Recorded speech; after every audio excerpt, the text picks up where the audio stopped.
Well, howdy folks, how's it going? I hope everyone's doing really good. Well, this Alvarez that I dug out in the previous video, notice the bridge wings are lifted. There's also some lifting going on here in the back. The front side's all good, so what I think I'm going to do is I'm going to heat it up and just pull it off and re-glue it and clamp it down real good. Should be good to go. I'm going to mark it out first so I know exactly where it needs to be. And then I can put it back on, referencing a piece of tape or something here. So let's get that done first. Alright, something like that. I'm concentrating on this straight line, and I just rode the tape up against this tip, the very tips here. And that's all I'm going to reference when I put it back on. I know if the tip's right in the corner and it's touching that tape, same thing on the other side, and I got the straight line there, I'm good to go. So let's get her heated up and we'll get it peeled off there. Alright, I'm just using a regular iron right now on this one. Put a little piece of paper under one side of it, so it's not getting heat on the guitar top at all. You should have a little something to shield it, you see what I mean? And, keep it steady. I'm just kind of rolling it back and forth here because the bridge is curved and whatnot.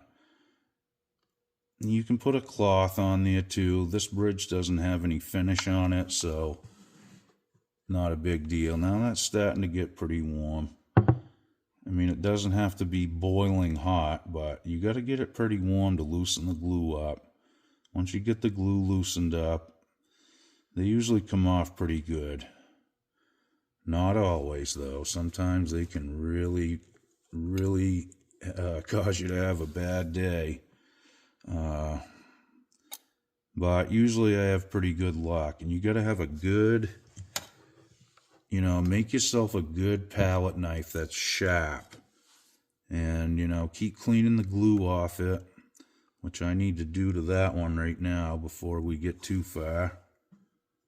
Okay, that's getting there. I mean, it doesn't take long, honestly.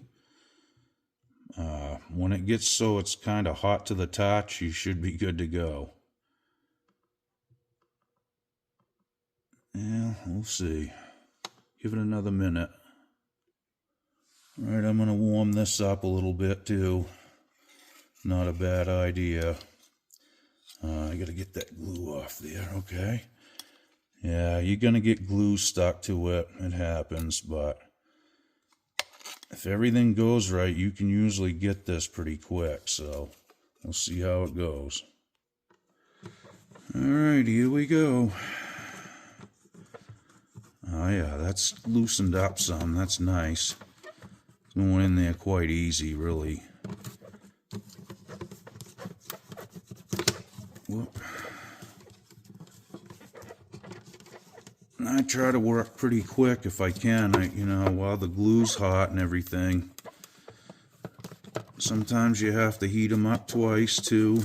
I've had to do that before. Now, that wing out there is not too bad, but... I could probably push some glue down in there and reclamp this. There's no guarantee, so it just takes a few minutes to pull it off. That way I can clean this up good, and I know when I glue it back down it's going to stay, so. I'm not saying that wouldn't work. If you could, get some glue down in there, that can certainly work. Okay, I'm just going to heat my knife up here for another minute. It'll be nice to hear this with the bridge attached properly, too. I don't know if you guys realize how important that is. I mean, that's your lifeline to the tone right there. It's got to be right. Okay, here we go. The old glue's melting in there nice now. Alright, I just gotta be careful down in here. You can hear a few crackles and snaps and It's just the glue letting go, hopefully. The palette knife doesn't seem like it's diving or anything like that.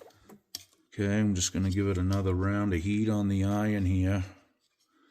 Put my knife on there and get it nice and hot again. I will say one thing. That is kind of a benefit using a big clothes iron, because once you get this hot, that's still warm, by the way, you know, you can just set your iron up and keep using it. They'll stay hot for about, you know, 5 or 10 minutes, so you can keep putting your knife on. Oh, here we go. All right, we're getting it here. We still got a little hang up down in here we'll have to look over. It's part of it. I'm just going easy now. I'm just trying to really slice through the glue, if you will, and not get the finish.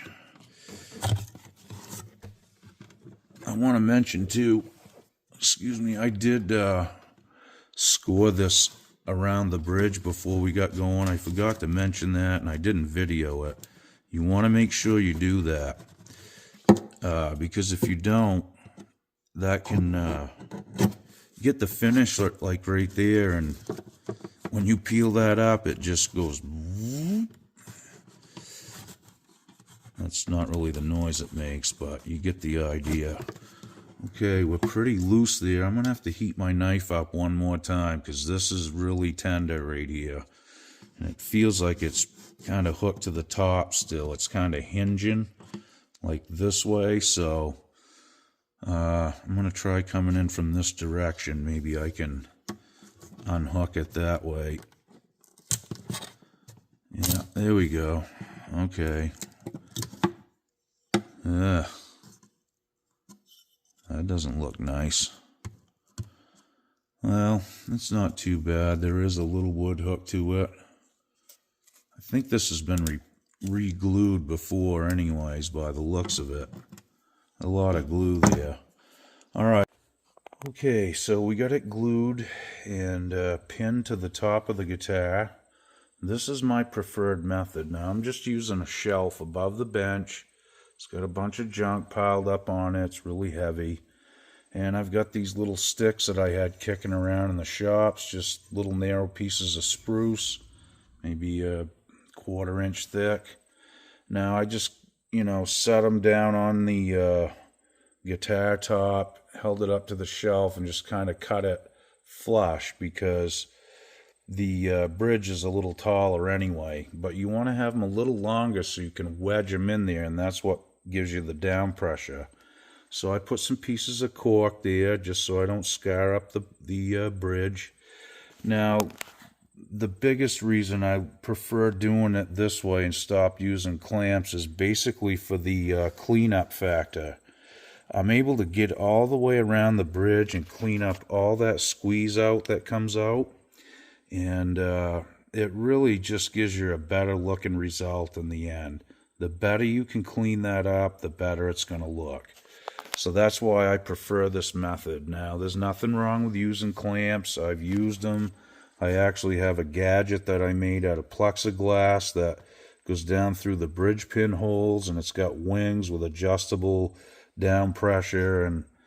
But this is just so fast. I can set them up in a matter of seconds, and it's all done. And again, you know, it's just a matter of a few sticks and a shelf. You could do this underneath your table if you needed to, or a chair with some weight in it. You know, use your imagination. It can be done. And, you know, you don't have to buy the expensive clamps to do it. And the end result is really as good as you can get. Like I said, gives you a good chance to see, especially if you have a reference line that you're lining the bridge up on. It allows you to see that without having the clamps in the way and stuff too.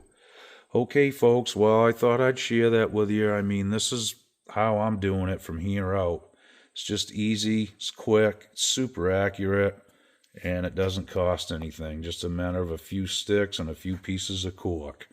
All right, well, thanks for watching. We'll see you guys soon. Be good. Okie doke.